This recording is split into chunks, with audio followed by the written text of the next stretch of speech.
Oh, you gonna hit me? That's a lot.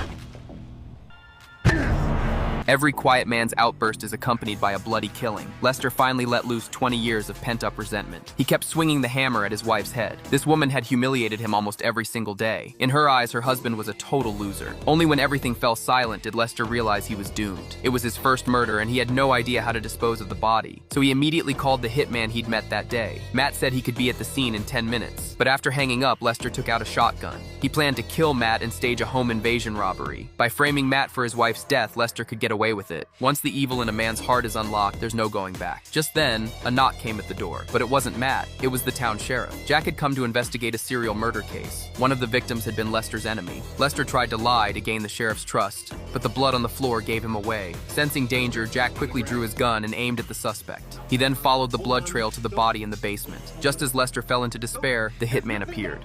I just got home. There's nothing down there. Chief Thurman, I'm at 613 Willow Creek Drive, requesting backup. 613 Willow Creek.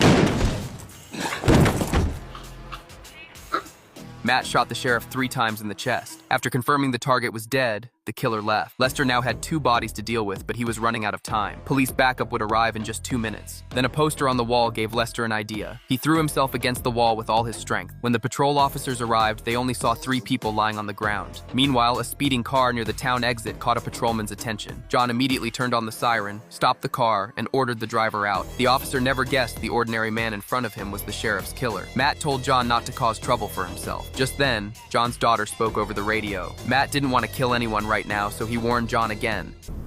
How old's your kid? He said step out of the car. Dad, come in. Dad, over. Let me tell you what's gonna happen. I'm going to roll my window up, then I'm gonna drive away.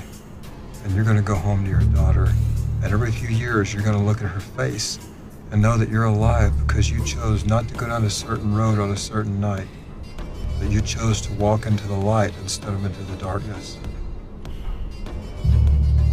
Faced with the killer's threat, the officer finally backed down. John had a family and kids to take care of. He wasn't going to risk his life for a pitiful salary. The serial killings immediately drew high-level police attention. 5 victims had turned up in town, and Lester was the only survivor. When he woke up again, he was in a hospital bed. Lisa from the homicide unit immediately began interrogating him. Lester had talked about Sam at the hospital, and then Sam died. The sheriff went to question Lester, and then the sheriff died. There couldn't be that many coincidences. This theory was quickly rejected by the new sheriff. Saul had gone to the same school as Lester. The guy had been a coward since elementary school. He once fainted at the sight of a bleeding rat. Everyone in town knew he was a coward. With Saul's help, Lester was cleared for the time being, but Lisa didn't stop investigating him. The next afternoon, she stopped Lester at the pharmacy.